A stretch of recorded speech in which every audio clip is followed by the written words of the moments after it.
Coba kalian perhatikan kegiatan pada gambar yang ada di hadapan kalian. Pernahkah kalian melakukan kegiatan seperti gambar di samping? Ya, kegiatan seperti gambar itu biasanya dilakukan ketika kalian bersekolah seperti biasa di awal tahun ajaran. Biasanya kalian akan memilih ketua kelas dan pengurus kelas secara musyawarah. Nah, di hadapan kalian ini adalah gambar musyawarah untuk memilih ketua kelas dan pengurus-pengurus kelas. Musyawarah itu apa? Musyawarah adalah pengambilan keputusan bersama untuk menyelesaikan masalah dengan maksud mencapai mufakat. Mufakat adalah kesepakatan untuk melaksanakan hasil dari musyawarah tersebut. Musyawarah itu terdapat nilai-nilai yang terkandung di dalamnya, karena musyawarah merupakan penerapan dari Pancasila, yaitu sila keempat. Nah, nilai pertama yang ada di dalam musyawarah adalah nilai kebersamaan. Karena dalam bermusyawarah kita harus duduk bersama-sama untuk menyelesaikan permasalahan yang sedang ada. Kemudian nilai yang kedua adalah nilai kebebasan mengemukakan pendapat. Di sini dalam mengemukakan pendapat kita harus secara sopan ya, dan tidak boleh mengemukakan pendapat dengan cara memaksa. Jadi harus dengan sopan. Kemudian, nilai menghargai pendapat orang lain. Di sini, ketika ada orang lain yang sedang berbicara, sedang mengemukakan pendapatnya, kita tidak boleh menyela orang tersebut dan menjelek-jelekan pendapatnya. Kita harus mendengarkan dan menghargai pendapat orang yang sedang berbicara. Kemudian, nilai yang selanjutnya adalah nilai jiwa besar serta lapang dada, melaksanakan hasil keputusan dengan penuh rasa tanggung jawab. Nah, ciri-ciri musyawarah untuk mufakat antara lain sebagai berikut. Yang pertama, musyawarah itu harus sesuai dengan kepentingan bersama, bukan kepentingan sendiri atau kepentingan golongan tertentu. Yang kedua, usul atau pendapat yang disampaikan harus mudah dipahami dan tidak memberatkan satu pihak. Yang ketiga, dalam musyawarah, pertimbangan moral lebih diutamakan dan bersumber dari hati nurani yang jujur. Dan yang keempat, pembicaraan harus dapat diterima dengan akal sehat dan sesuai dengan hati nurani. Jadi ini ya ciri-ciri musyawarah untuk mufakat. Apa saja sih prinsip-prinsip musyawarah itu? Perhatikan baik-baik. Yang pertama, prinsip musyawarah adalah harus dilandasi dengan akal sehat dan hati nurani yang luhur. Kemudian, musyawarah harus dilandasi dengan semangat gotong royong dan kekeluargaan. Kemudian, musyawarah juga berprinsip untuk mengutamakan kepentingan umum. Kemudian, dalam musyawarah juga kita harus menghargai pendapat orang lain. Dan keputusan yang diambil harus dapat dipertanggungjawabkan secara moral terhadap Tuhan Yang Maha Esa dan melaksanakan keputusan bersama dengan dilandasi itikat baik dan penuh rasa tanggung jawab. Jika prinsip-prinsip musyawarah ini dilaksanakan, maka segalanya akan berjalan dengan baik.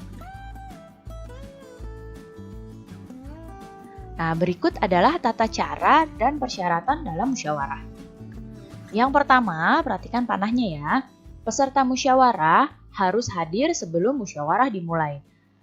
Jadi kalau belum hadir ya musyawarah belum bisa dimulai. Kemudian yang kedua, musyawarah dimulai jika peserta musyawarah telah mencapai quorum. Quorum itu adalah jumlah minimal peserta dari musyawarah tersebut. Jadi harus sampai jumlah minimal pesertanya, baru musyawarah bisa dimulai. Kemudian dalam musyawarah, di sini ada susunan kepanitiaan. Minimal ada ketua, ada notulis, dan ada peserta musyawarah. Itu yang paling minimal. Kemudian, setiap peserta musyawarah berhak untuk menyampaikan pendapat. Boleh menyampaikan pendapat dengan cara yang baik, dengan cara yang sopan. Kemudian, setiap peserta musyawarah harus menghargai pendapat orang lain.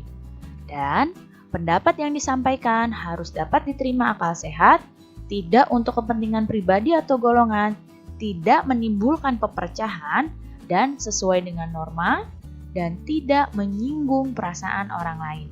Jadi dalam bermusyawarah, tata cara dan persyaratan ini harus dilakukan supaya musyawarah dapat berlangsung dengan baik. Nah, berikut adalah cara-cara mengeluarkan pendapat dalam musyawarah.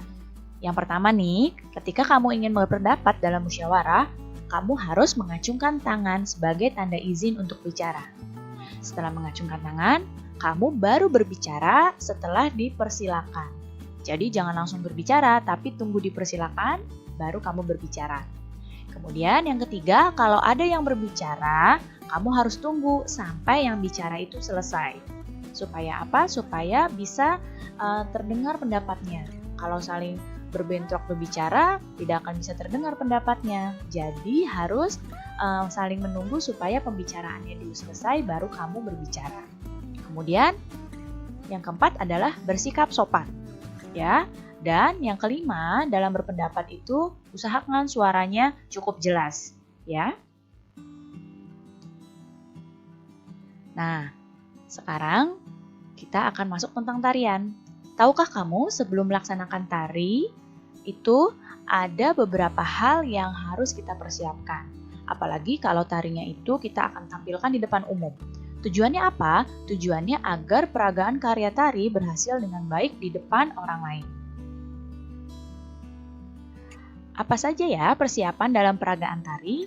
Perhatikan baik-baik. Yang pertama, kamu harus menentukan bentuk karya tarinya.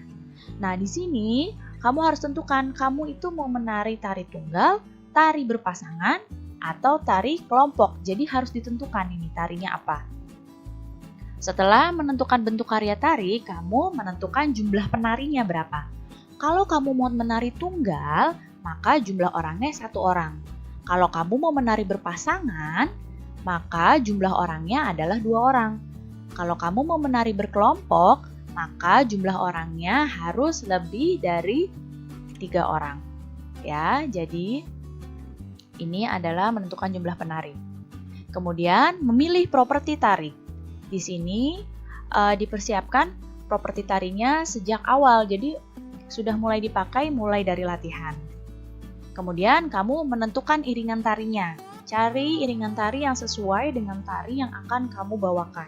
Nah, biasanya iringan tari ini sekarang akan disimpan dalam rekaman itu di dalam CD kaset atau dalam flash disk, dalam USB flash disk. Nah, yang selanjutnya setelah memilih iringan tari, kamu pilih busana atau kostum tarinya. Sesuaikan kostum tarinya dengan tema tarian. Ya, dengan sesuai kostum, iringan tari yang bagus, properti yang tepat, itu pasti tarianmu akan tampil dengan baik.